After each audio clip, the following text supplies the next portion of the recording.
Hey guys, it's Bees, back with another video. This time I'm going to go a little bit more in depth into keybinds for healers.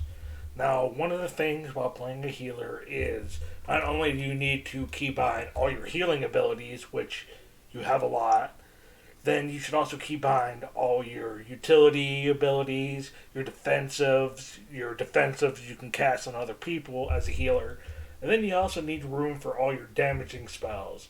It can get a little overwhelming. So here's some tips about how to set up key bindings. Now, first off,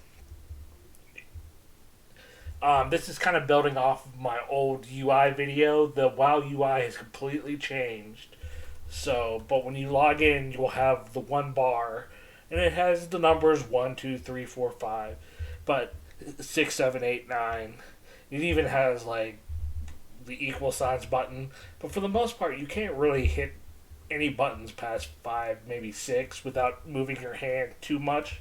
You want to try to keep your hands around your movement key buttons as much as possible, and not have to reach all the way over to 7. So like numbers like 6 and 7, 8, 9 aren't going to be for spells you're going to cast while in combat. You can have them there for, like, I don't know, potion, something that you don't need to hit in the heat of the moment, but you want to try to keep keybinds around, the A, S, D, and W keys. So, they do have in the new edit mode, you can click on a bar and you can do quick keybind. So you can just hover over a button and just change the keybind. So like this key right here doesn't have anything. I can do something like, I don't know, Shift F. Oh, I already have a Shift F bound to something. But you can quickly bind new buttons all around on your extra action buttons. And the ones I like to use are Z and X, R, Q, and then your mouse buttons around your mouse. So like button 4, button 5, the middle button, click it in, mouse wheel up, mouse wheel down. And then you can also add shift on top of all of those. So let me just show you here in options. So this is how I personally like to set it up. So you can see it goes Z, X, middle mouse button, shift, middle mouse button, mouse wheel up, down. Just so trying to keep your hands as close to ASDW as possible. As you see, I got Z, X, F, Shift F, R. Yep, I'm rebinding R. Don't need it to reply to people. I want to use it for a button to press in combat. If you want to get even more advanced, you can even add Alt. So you can, if you're holding down Alt, you can hit something like F, R, Z, and X. But my hands get cramped up trying to hit the Alt button in combat. And then I always happen to hit the Windows button key, and then that causes a whole bunch of problems. So I don't personally use Alt, but if you think you can, that's a whole nother realm of buttons. And you can even use it for the 1, 2, 3, but my hand gets cramped up trying to hold shift in like 1, shift and 2, so I don't like doing that. What you can also do to free up some button spaces is actually the A and D button, turn your character like this. And you really should never keyboard turn your character. If you want to turn to the right or turn to the left, doing it with the keyboard is really frowned upon. It's actually kind of people will insult you and call you a keyboard turner to try to turn with your keyboard. You should actually hold one of the mouse buttons down and spin around, because you can do it so much quicker and more precisely than going like this. And also, Q and E are for sidestep, which those are fine. Using the sidestep buttons, if a fire appears under you, holding Q or holding E is way quicker to get out instead of turning to the side and then running forward, or trying to run and turn at the same time. It's just awkward. So some people go in and will unbind A and D as turn. So movement keys let's just take out A, A and D for turn right and turn left. So now if I press those, they don't turn right or left. But what you probably want them to do is to strafe you right and left.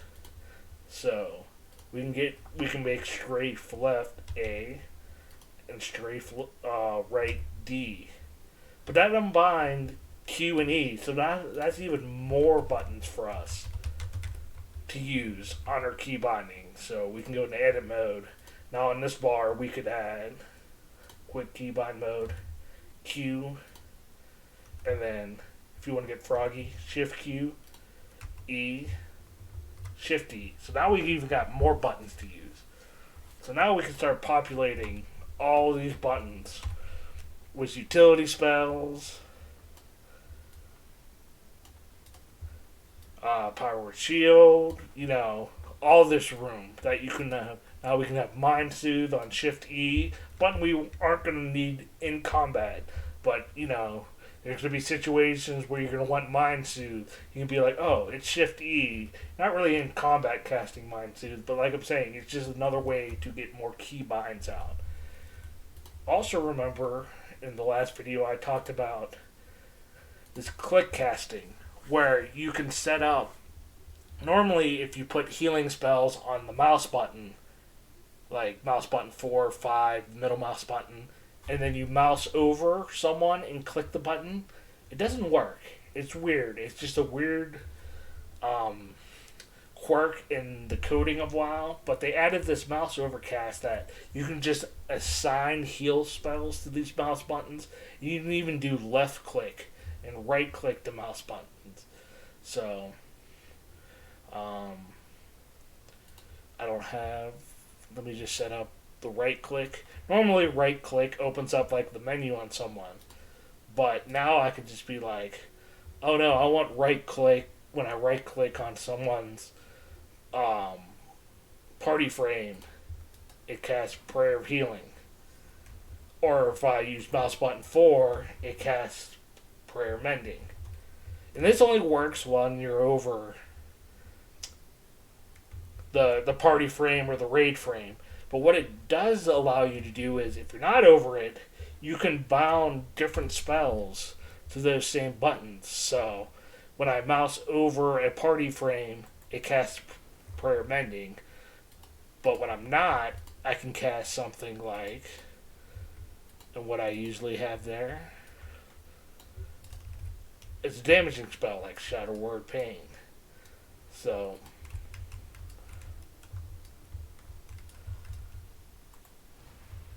boom. Casting Shadow Word Pain. Oh no, I want to cast Prayer Mending on someone. Boom. Prayer Mending. So that's another way to open up more keybinds. You gotta kind of have to remember what is what, but that takes practice. You'll remember, hey, when I'm in heal mode, mouse button 4, cast Prayer Mending. When I'm in, hey, I want to do some damage mode, mouse button 4, when I have the mouse over them, over an enemy, we'll cast Shadow Word Pain, or whatever spell you want. You can put a utility spell there. I'm just saying that's a way to open up more key bindings for you. Now, one last thing that can get kind of tough for healers is, where do you put your damage spells at?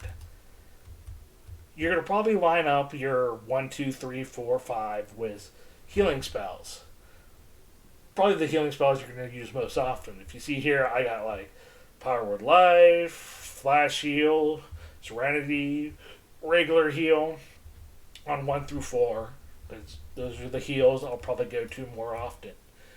But where I want to fit like Smite and Holy Fire, it would be nice if I could have them on here and do that same thing I was doing with the click overcasting, that if I'm over a friendly target, it casts a friendly heal, but if I'm over an enemy target, it casts a damaging spell.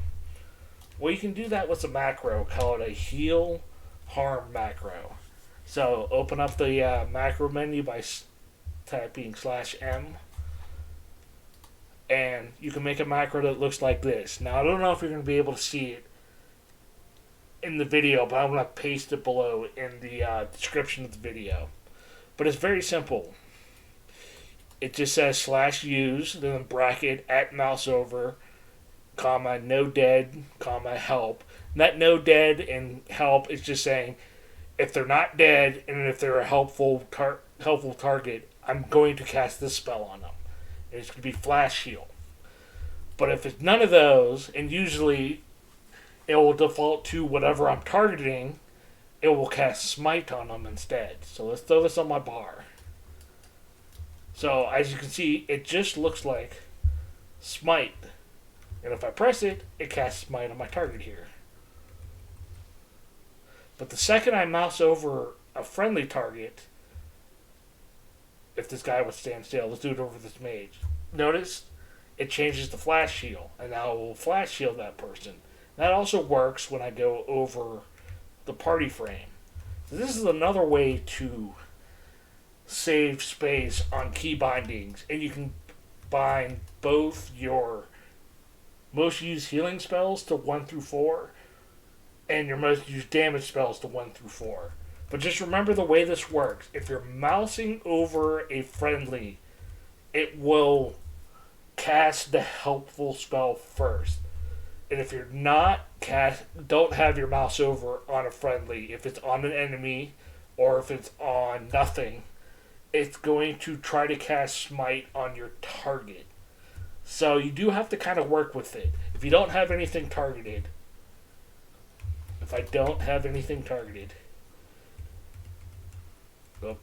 it just casts flash heal on myself. You got to remember, just target an enemy, it will smite them, but just don't accidentally have your cursor over a friendly, or you're going to just fire off a flash heal or a healing spell on them when you intend to do a damaging spell. That's the only thing you got to watch out for. But accidentally casting a helpful spell instead of a damaging spell as a healer, not a huge deal. So those are my tips to try to get the most out of your key bindings as a healer. Hope everyone enjoyed this. See you next time.